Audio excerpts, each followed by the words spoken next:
I'm going to be introducing our speakers today. I will read very quickly the formal bio, and then I'm going to say a word or two about our first speaker, Sandra. So Sandra Coles-Bell is a member of Toastmasters. She's been in the organization for 28 years. That's right, 28 years. She has served in district leadership as the district director twice. Two times. And she was successful both times around when she did this job. More than that, in her professional life, Sandra is an executive director. She is a mother of three children, a grandmother of three children. So she has the rule of threes going on in her life. She has served in many different roles outside of Toastmasters. Kathy is saying in the chat that Sandra is an honorary shero. This is so true. Now, let me share a little bit about Sandra just from a personal level.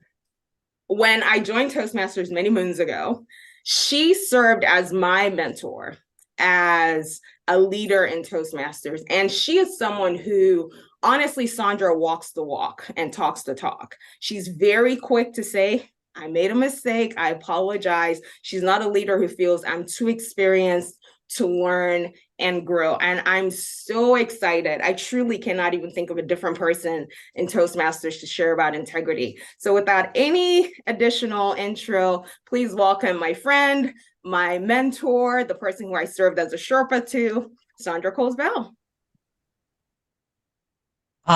Good afternoon. She leads and she speaks Toastmasters. As always, it's an honor. Just for sheer transparency, I was in about after the first speech. I texted, private messaged Anna and said the following: they are so intimidating. Can I go home? And that's exactly how I feel. You all are amazing, and I thank you for the opportunity to be here.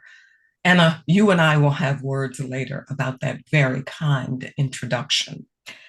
I'm going to talk about integrity in life today, and I'm going to suffuse it with the word decision. You see, because integrity is a decision. I want to take this moment to honor our veterans on Veterans Day. You all have served us well.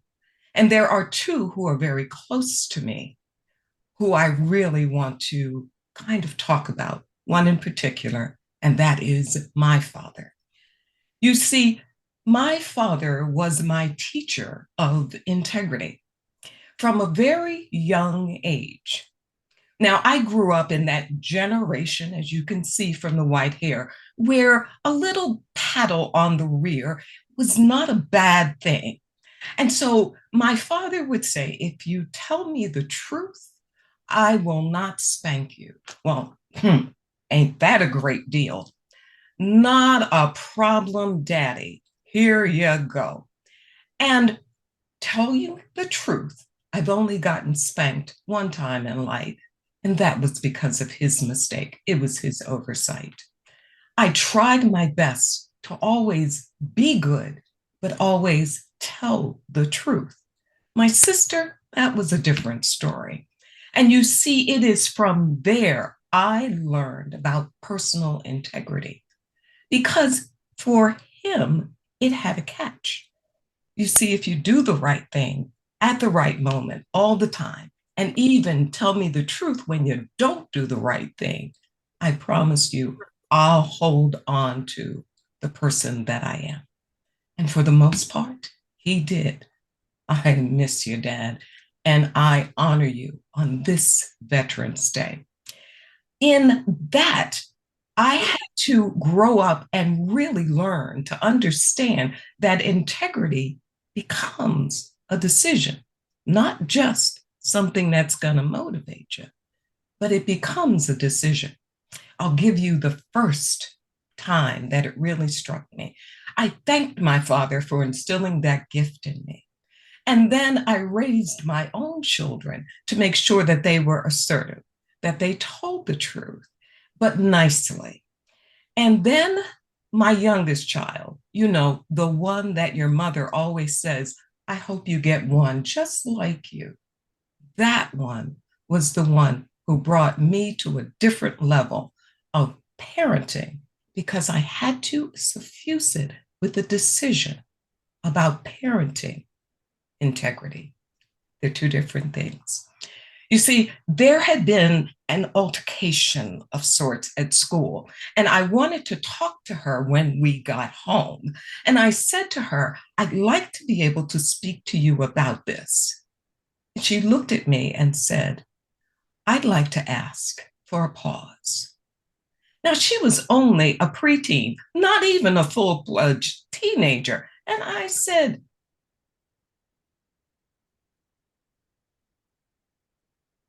decision point. Do I go parent? And you know what I mean. Or do I level up and infuse parenting integrity? I had taught her to be assertive. I had taught her to be honest with me. And so I had to abide by that. And in that, I said, certainly, when you're ready, you know where to find me. And she did when she was ready to speak. That was the first time I had to learn as a parent to really infuse integrity to my own parenting style, to my own parenting core. And I was grateful that I did. You see, the role of a parent and the role of a person sometimes can be two different roles until you integrate them.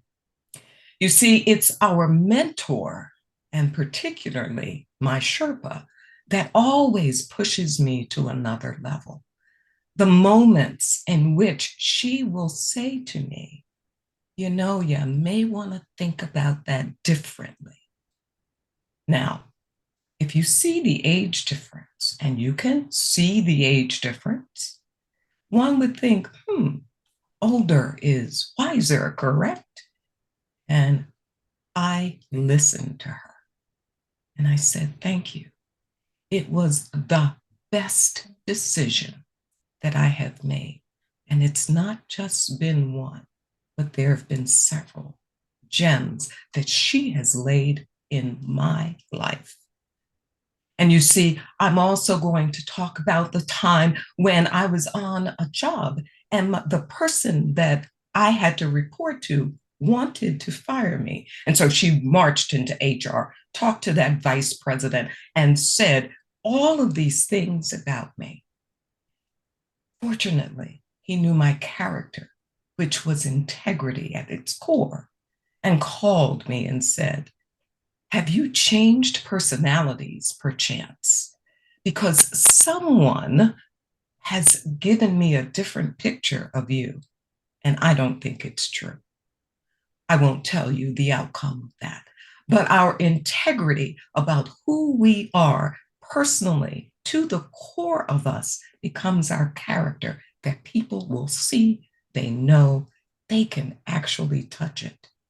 So get ready for your integrity and make sure that it's part of your core and that it effuses from you. Integrity in business is what I want to next talk about. It's important that no matter what role we have, that our integrity becomes the core. That's the decision that we must make every moment. And once we make the decision, when we're looking at something or having to say something or having to be a part of something or having to support a position or someone, that decision about integrity becomes profound. And let it become the habit that you make all the time. It's vital and it's important that in every business decision, we are totally transparent and that our character, our integrity, our core, our values are what move you through every decision that you make on the job and off. And then the last thing is about integrity as being part of our alignment, our personal alignment with everything. How many of us believe in that law of karma? What goes around comes around.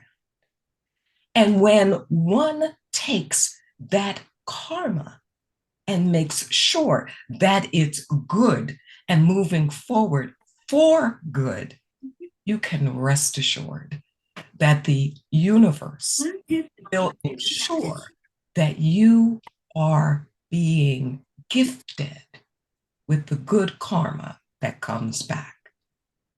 I'm going to share a quick story with you. And this was about integrity versus activity. The other night, my daughter was here visiting, and I looked up and saw a ladybug walking across the ceiling. And she said, "Oh my goodness, let me get it out of here."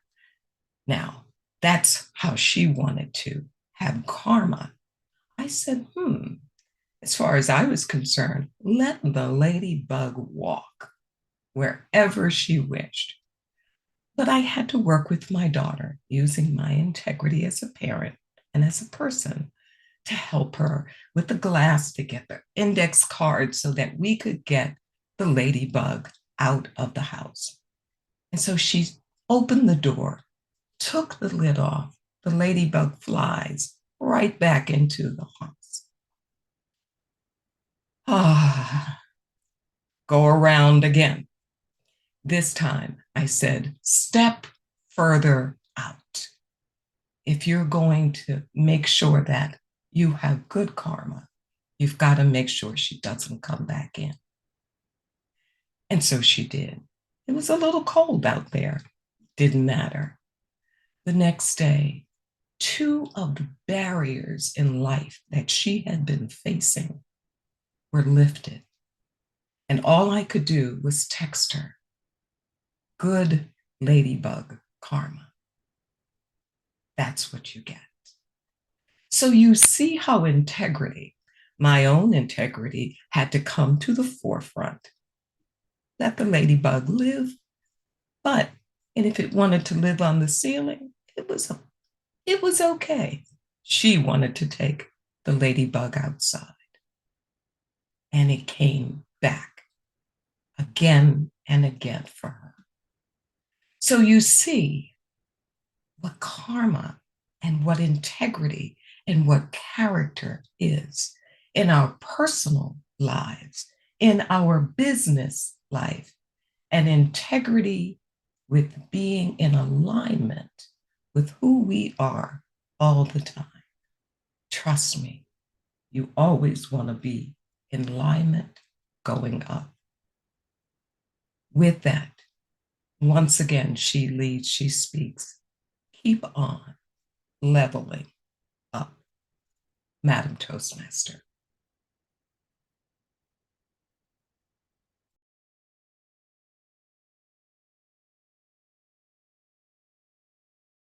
At this point, I am going to introduce our second speaker, and we will get a chance to ask Sandra a ton of questions. I can see the chat buzzing. I know you have things to ask her. You can start putting your questions now, or you can wait till later.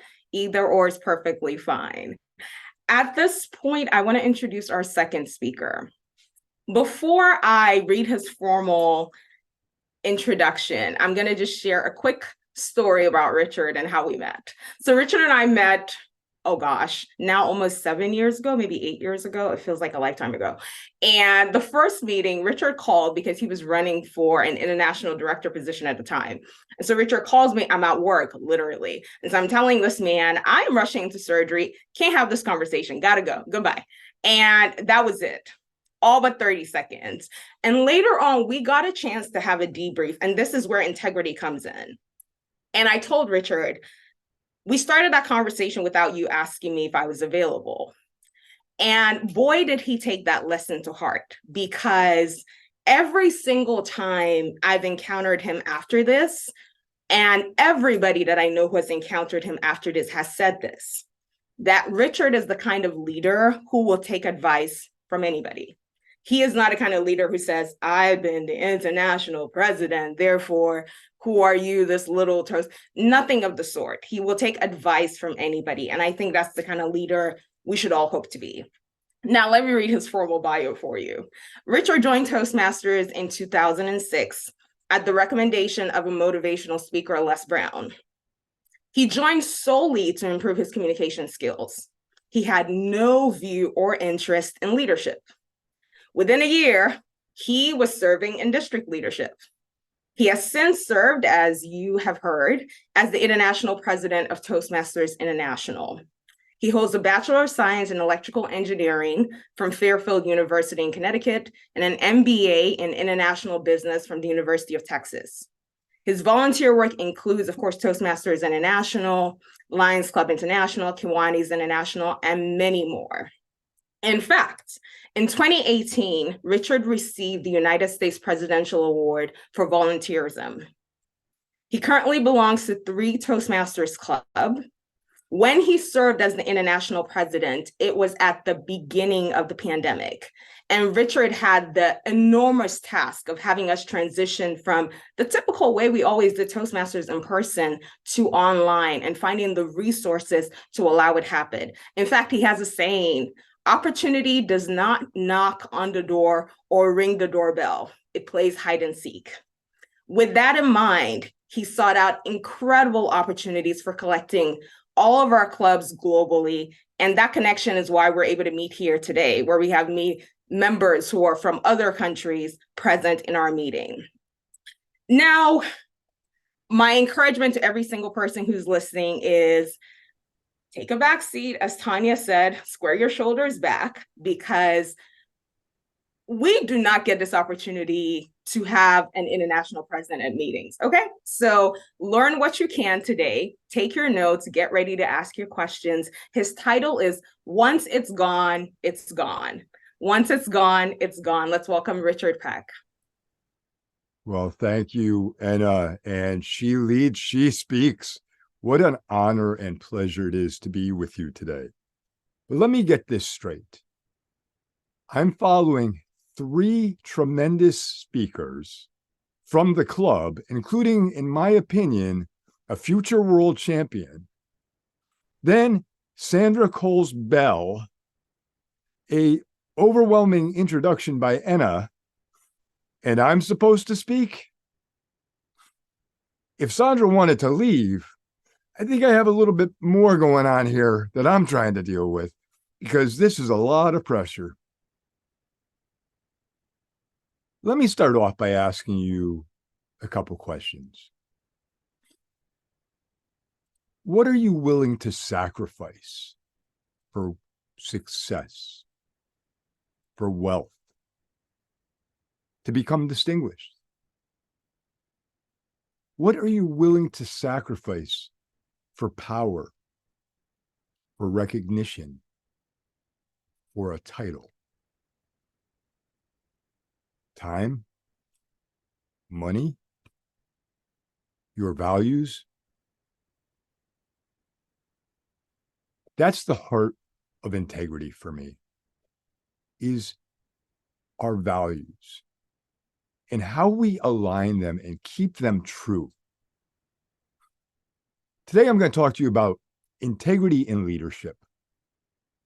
And I'll talk about integrity in leadership at the organizational level, Toastmasters, as well as the corporate level. Let's start out in Toastmasters. Have you ever noticed someone take on a role, take on a title, and all of a sudden, that individual changes from who they were originally? They start to act a little different. They start to be a little different. They start to let the role lead them. They do things that we know they wouldn't normally do. They're giving up their values for that role, for that title. Why? At the end of the day, titles go away. They don't stay. People will forget them. The only reason Anna knew I was international president was I wrote it in my bio. They'll forget them when you're done. What will they remember? They'll remember you, the individual. To remember how you acted, how you helped, how you hindered, or how you changed. I've seen that way too often. And when an individual takes a role so seriously that it becomes their sole way of doing things, that the title is more important than the individual. The title is more important than helping people, reaching out and giving them a hand. Anna alluded to it in the intro. Hey, I'm the international president. I know everything. I don't have to take advice.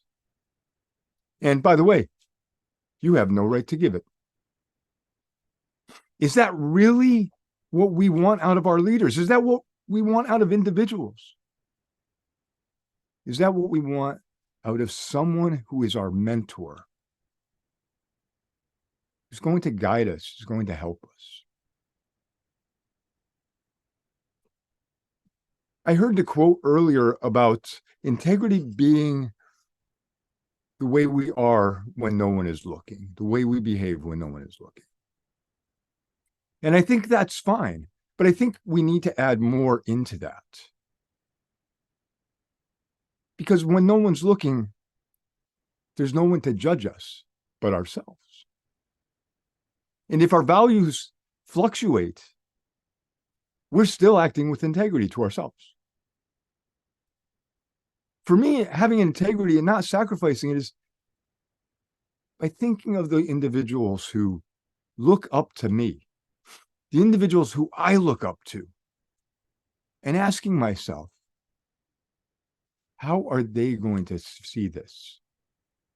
How are they going to view this? Am I disappointing them? Am I being untrue?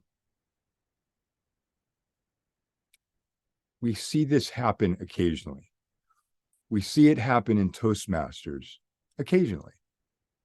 And I saw a couple of you nodding when I asked the question if we've seen people change when they've taken on leadership roles. So I know you've seen it happen too. Do you know when I see integrity thrown out the window the most? On or about June 15th, at the end of the Toastmasters year. Because everyone's looking for that distinguished status. Those last few points for the club. And I've seen clubs formed out of nowhere. And then they fold. But we got distinguished. Was that leader, that group of individuals acting with integrity? Or were they so tied to having that title, to having that distinction, that their integrity went out the window? For what? For what? For something that's just going to be there for a very short period of time? For something that people are now going to remember you by? Integrity to me is not something that you switch on and switch off, that you say it's okay to do this now and it's not okay to do that later. Integrity is consistency in action, consistency in deed. Consistency in the fact that it's not hurting others. See, I can act and say things that are in alignment for me that may not be in alignment for you. But I also need to realize how that affects you. I took a little liberty with the quote that says, I have seen farther because I have stood on the shoulders of giants. I would like to change that to say, that I have achieved what I have because I've stood on the shoulders of giants, but not stepped on the throats of others to get there. When I was international president, it was the heart of the pandemic, as you heard. And an organization that was used to being close to one another now had to be separate. And I had to find a way to keep us together. So I started the President's World Tour to visit a club in every country around the world, 143 countries, 143 clubs. And I could have just said, I'm showing up. But that's not the way a leader acts. If a leader wants others to do something, then the leader has to act with integrity and do that as well. So I didn't just show up at the club. I asked them what they wanted me to do. Give a speech, be a Toastmaster, an evaluator. You'd be surprised at how many clubs wanted me to give a speech so that they could get the opportunity to give me an evaluation. Some of them were harsh. But that's what we do. We live what we say and what we do and who we are. For me, learning about integrity, for me, what it is remembering who I was, where I came from, not worrying about where I'm going. Because it's those individuals who helped me, that led me, that offered me mentorship, offered me guidance, that are allowing me to move forward. And if I don't remember that, then I'm going to forget who I am, what I am. I never wanted to be a leader. That wasn't in the, you heard that. That wasn't in my goal. So I had to remember that when I took on leadership, it wasn't about leadership. It really wasn't. It was about helping others. See, leadership has got two components, the lead and the ship part. You lead individuals to a destination, but you move them, you ship them to it. And that's what we have to do as leaders within the organization. In our corporate environment, it's the same thing. You don't call people out in front of others, even though you know they need to be called out. You take them aside and you talk to them. You give everything to those people who are willing to give you a job. Or if you're self-employed, your clients who are willing to pay you to do something. All right, I'm going to ask you a question. You can raise your hand if you want, but you don't have to.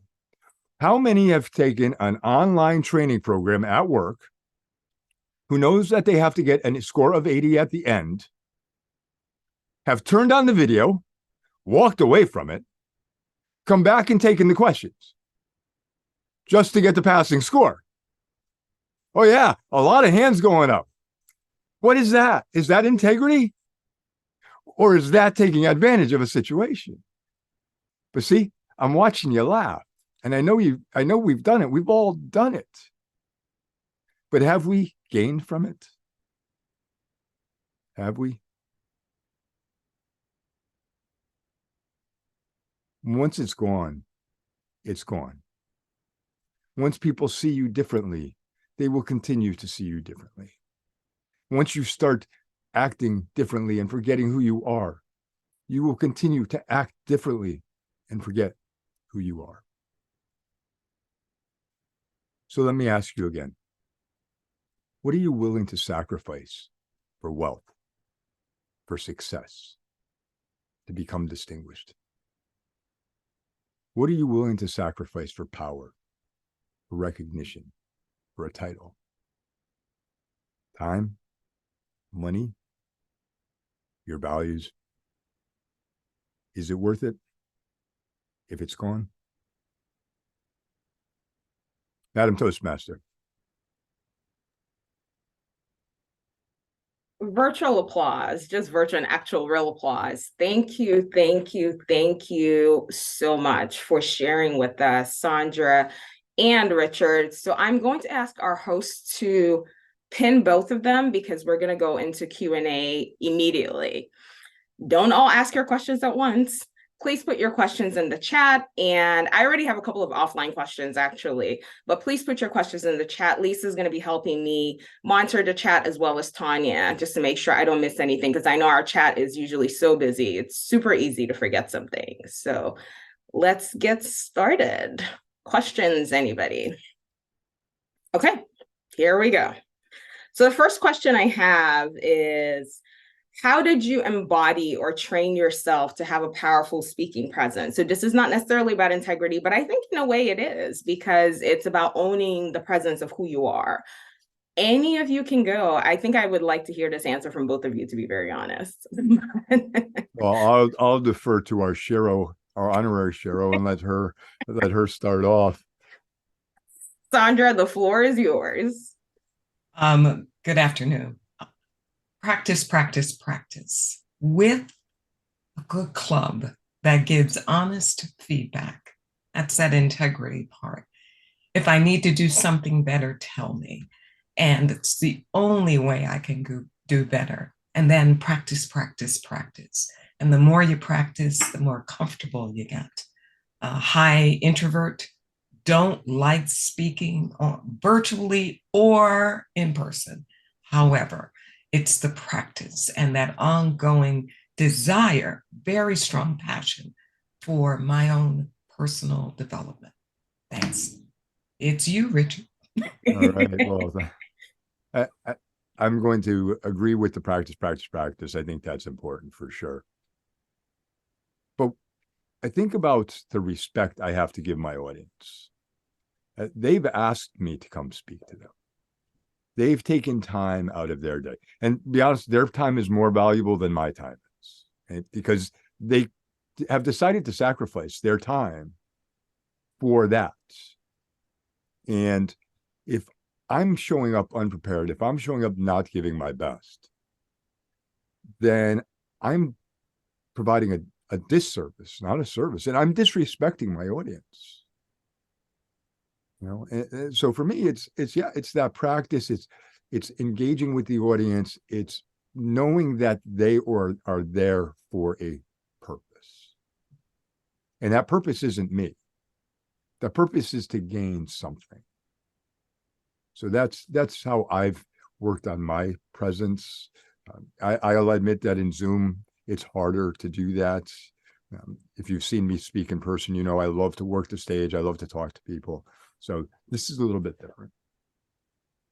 Thank you so much, Richard, for that answer. Thank you, Sandra. I also want to mention that if anybody has a question that you don't feel comfortable asking openly, you can private chat Lisa as well. That way she can collate those questions if you feel you want to share them in private.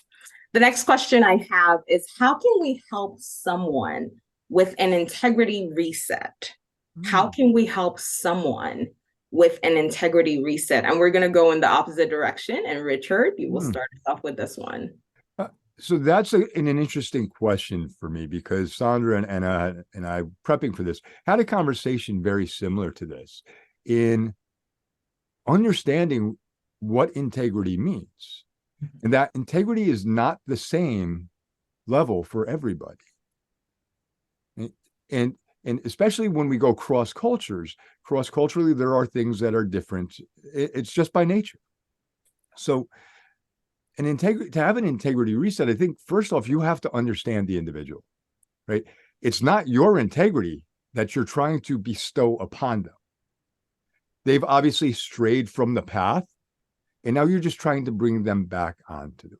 So when I asked that question about, have you seen someone change when they've taken on a leadership role? That's an ideal opportunity for a reset, right? A private conversation to say, hey, prior to this role, you were more easy to communicate with. You were more in touch. Is there something going on? Well, there may be more to it than just an integrity issue.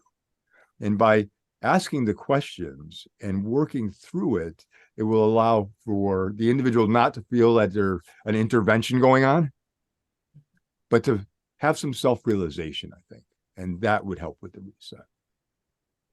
Thank you so much, Richard, for that question. Sandra, is there something you want to add about helping with a person to reset their integrity? I think one of the things is very foundational, the basis of the relationship. And you've got to take that into account. If it's a higher up, I mean, that's a different level of talking and discussing than it is if it's a colleague. But also being able to talk from an assertive I message, not a generic, this is how everybody's, no, it's an I message, it's personal. And Richard said it, you talk to them privately.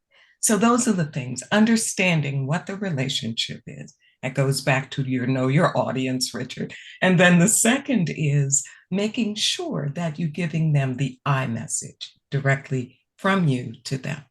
Thanks. Thank you so much, Sandra, for that question. I have a private question I'm going to ask, and then I'll come back to what's in the chat. And Lisa, if you have anything private, please let me know. The question says, and hold on, my chat keeps moving up. There we go. The question is, how do you decide who you should follow in terms of having a mentor who has integrity? How do you decide who you should follow in terms of a mentor with integrity? And Sandra, we'll go the reverse order. So you first this time.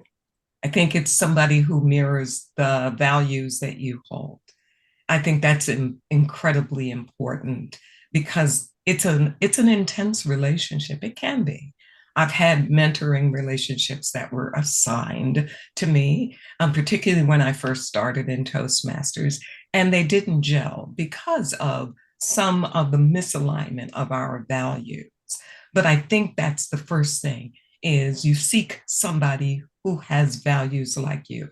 And if you don't know what your values are, that's when you stop and you make an assessment and you talk to somebody who's incredibly important to you. Thanks for the question. Thank you so much, Sandra. And Richard, do you want to add to that? Yeah, I think Sandra hit that spot on, but what I would say is it's not about who the mentor. You don't want to get somebody because of the who. You want to get somebody because of the what. Okay? And I could say, well, I'm mentored by some famous person.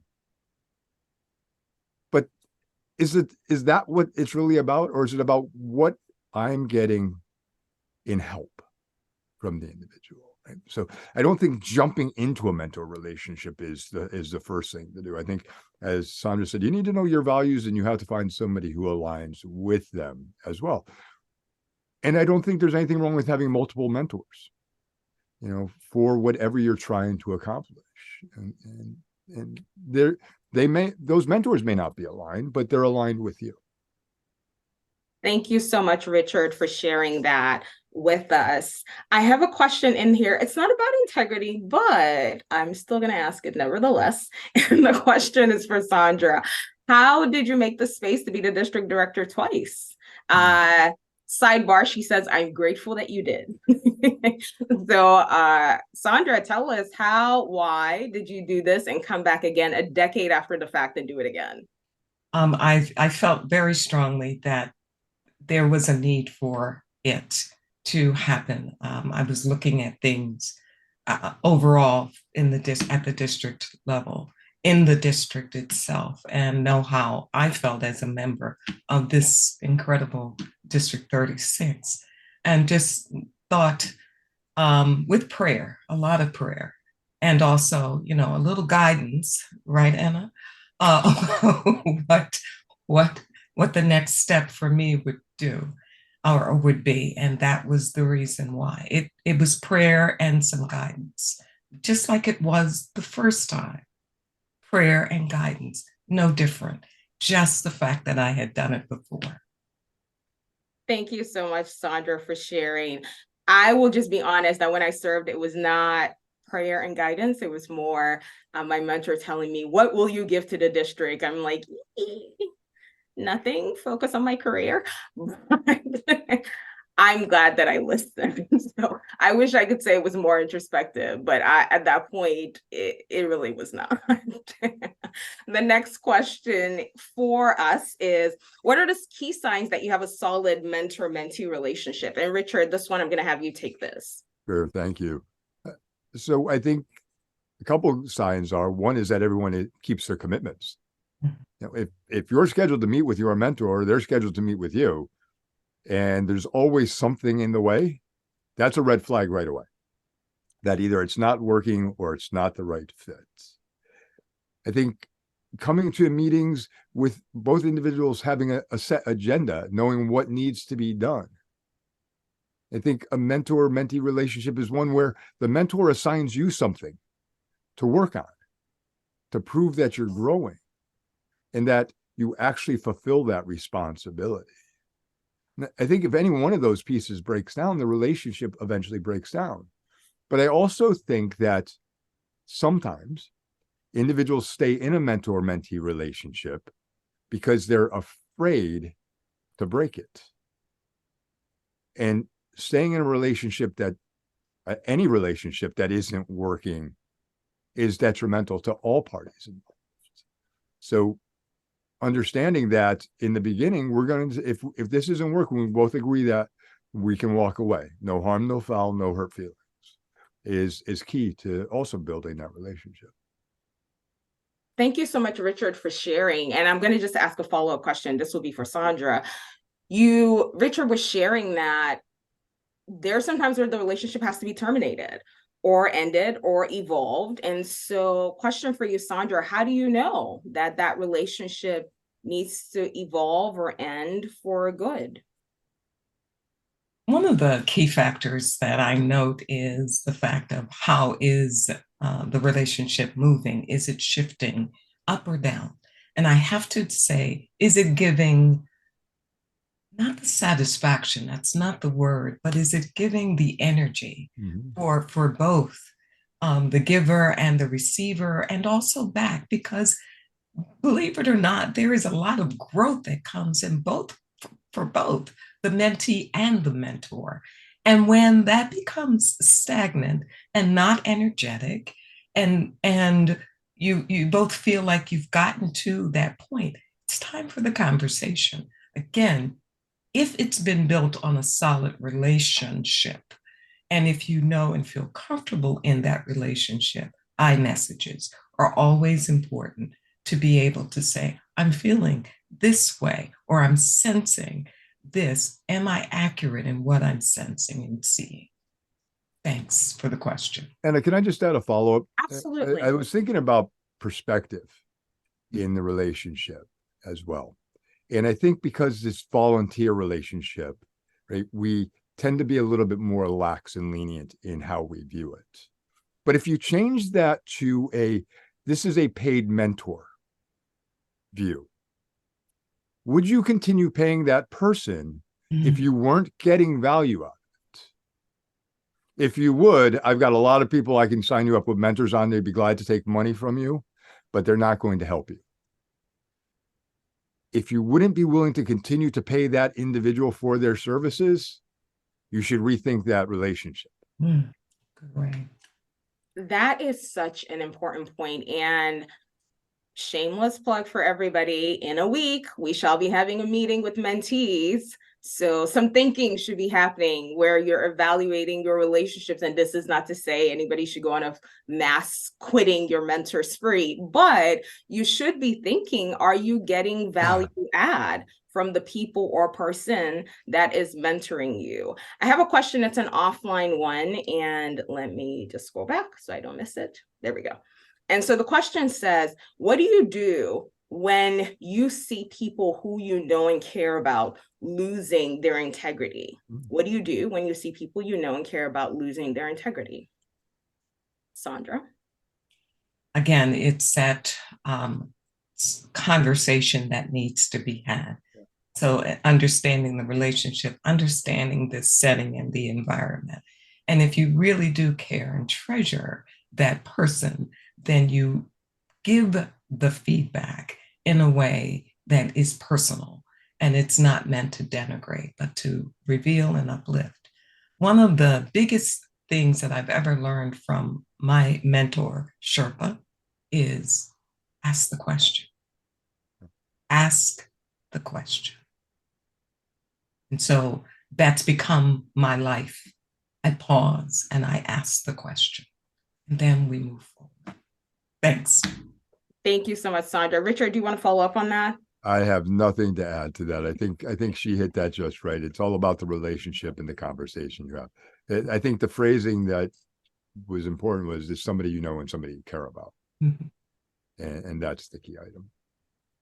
Thank you so much. Do we have any additional questions in the chat? And I'm going to just run through to make sure I'm not missing anything. Lisa, do you have anything private as well? Okay. Okay, let me go up a little bit, make sure I'm not missing. I did miss one. I knew it. Okay. The question that I missed is this. The individual is asking, does your integrity change over time as you grow and evolve as a person? Does your integrity change with time as you grow and evolve as a person? Richard? I think that's a very, very interesting question. And I would say that they mature over time because your values are core to you, but they continue to build over time as to what that looks like. So when you think about it, when we were younger, did we know what a leader was? And if not, how could we assimilate an integrity value on that, right? We knew what integrity was, doing the right thing all the time for the right reason. But it had to mature as we grew and took on a greater view of the world and a greater view of us as individuals. So I think that it changes in the shape of it matures. It doesn't change in the way of, oh, I'm going to scrap all that and start all over again. You know, and I think all our core values do that, whatever they are. You know, respect, especially, boy, do we need that value back today. But it changes over time. It matures. So a perfect example. When we travel outside the United States, or even sometimes within the United States, we tend to apply our beliefs on the world around us without taking into account the beliefs of the world around us. And we view things that we see as lack of integrity, disrespect, all those, without context. But as we mature and we build context to our values, we start to see it differently. We start to assess it and evaluate it differently. And I think that's, for me, the key. It's not that we scrap them and start all over, but we mature them as we have context. Thank you so much, Richard, for sharing about the maturation of values that we have as people. Sandra, did you want to add something to that? I have a really fun question as a random aside that I can't wait to get to next. Well, I think one of the things is you heard the story about when my preteen asked a very adult question, and really kind of put my parenting at a different level. And my own personal integrity had to kick in. Do I go parent or do I go personal? And that was an opportunity. So again, I think it is that maturation. It's like a diamond, keep shining the light on it and it'll just keep glowing in a whole different facet. So it's so multifaceted. And thank you, Richard, for saying about the maturation. I truly matured at that moment. Thank you so much for sharing. And for those who've met Tam is literally Sandra minus 30 years. It is the same person, the same mannerisms, the same face. It's literally the same person. I'm going to move on to the next question. And the question says, how do you cultivate integrity within a team? How do you cultivate integrity within a team? I think this one's really important. And finders, keepers, anybody go first? You lead by example. Your team is going to follow your example in what you do. And if you think it's okay to do things without integrity, they're going to see it the same way. There is no choice but to follow you. And I think that leading by example is key, as long as you're leading with the right example. And that all depends on what the outcome of that team is supposed to be. And it's not by cutting corners to get there, right? But it's by doing what they need to take them to where they need to go. Leadership is about helping others be successful, not about helping yourself be successful. And that's why I said there's two parts to leadership. The is just in there for the grammarian. That's all it is. It's leadership. You lead people to a destination and you move them, you ship them along. But you do it through an example. And I think that is the time that we see teams fail, is when there's not a good example being led, but it's also when we see finger pointing. In that the leader was never wrong, right? I didn't do anything wrong. You failed, you didn't meet your commitment. And then guess what? No one ever wants to be on your team. So for me, it's about the example you set. Thank you so much, Richard, for sharing that. And Sandra, what do you think? How do you make sure that your team maintains integrity? I think Richard said it spot on, but it's also that of personal accountability as well. And that's another guidance. That's another part of the lead to the ship. I'm serious. That personal accountability, making sure that you're using those words. And so in order not only to show it, but to say it as well, and letting people know, let it infuse in everything, your words, your actions, all being congruent. Thank you so much. I have one additional question and then we have to wrap up. So I apologize to our videos who has questions. You can probably leave them and we will try to share them with our amazing speakers. They haven't agreed to this, but I'm agreeing on their behalf that we can send our questions and I will try to curate and communicate the answers back. So the final question is going to be this one. And the question says this. Okay, there we go. Have you ever... I apologize. The more we chat, the more it moves up. Have you ever let go of a position because it compromised your integrity? Have you ever let go of a position because it compromised your integrity? I'm going to let you, I see you both nodding and thinking. So I feel like each of you has a story of letting go of a position. So I'm going to start with Sandra to share with us. Thank you very much. I actually did have, and I was told if I didn't do X, I wouldn't have a position. And they were very glib about that. And what they had instructed me to do was they wanted me to run interference for the organization with someone rather than the organization doing it. And I left and I went home and began to plan on my next moves. It didn't work out that way. In fact, they were let go. And sometimes that's that law of karma, because I would never do that to someone else, even though that person and I did not see eye to eye. And so I would never live in that kind of, not for a position. It wasn't worth it. My own personal integrity was not worth it. And, the ladybug just flew, and the law of karma. Thank you so much, Sandra, for sharing. It's really interesting that the person who set you up for the ultimatum ended up being the person that's leaving. So, ladies, karma is a real thing. And Richard, I want you to share with us. Have you ever had a situation where you had to pass up on a position or an opportunity because there was a lack of alignment with your integrity? Yeah, I think can look at that from a couple of different perspectives. In my corporate life, I've been fairly fortunate. I think I worked for a major telecommunications company, and most of the time, everything was in close enough alignment that it wasn't worth, that wasn't anything that was going to cause me to leave.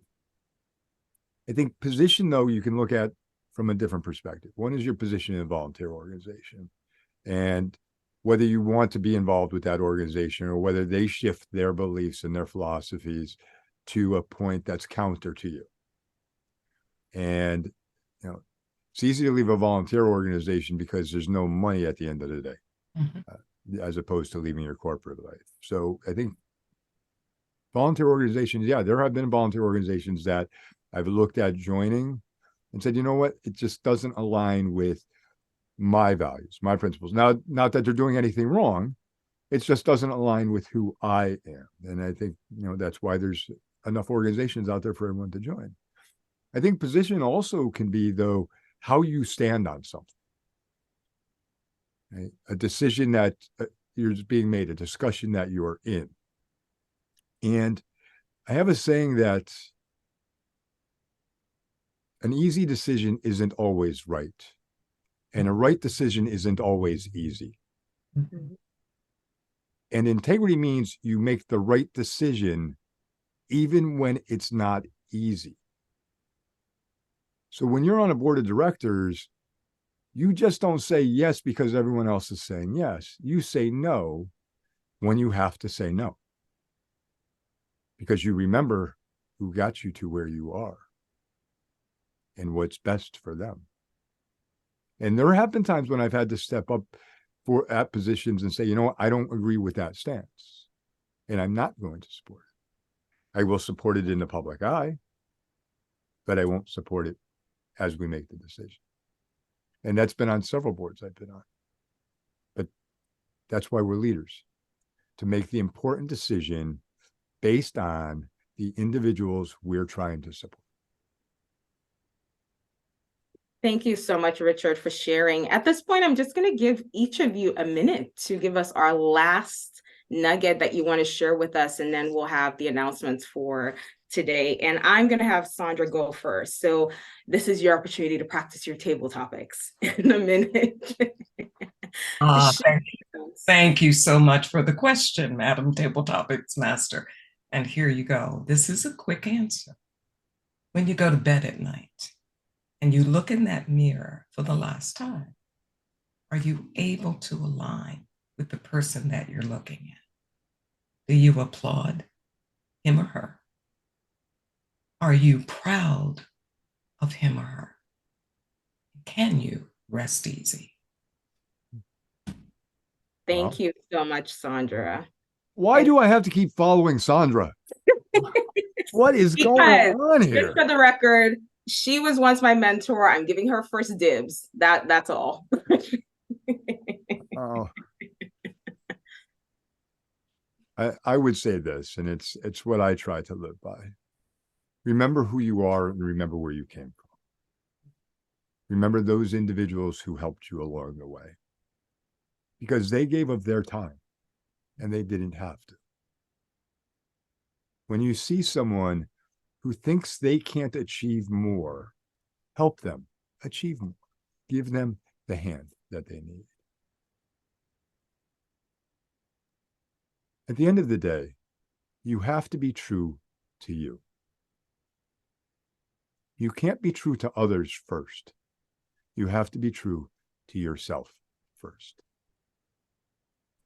And if others don't like you for who you are, it's always easy to reset friends in Facebook. Thank you so much, Richard. Oh my goodness, the nuggets of it all. I don't even know where to start from. Can we please give a virtual, and for those on camera, a huge round of applause to our two speakers. Just incredible amount of information, opportunities for us to reflect, really think. This is such a heavy session that I think for many of us, we have to do some thinking. And again, I remind you, in exactly a week at this very time, Lisa and I are going to be chatting with everyone about mentorship. And so mentees come with your questions, evaluate your mentors to be sure that's still a pairing that's working for you. And we are excited. I thank you again, Sandra and Richard. I personally don't take this for granted. I don't take the relationship I have with either of you for granted, and for agreeing to be here today. So thank you so much. Let's give them another round of applause, please.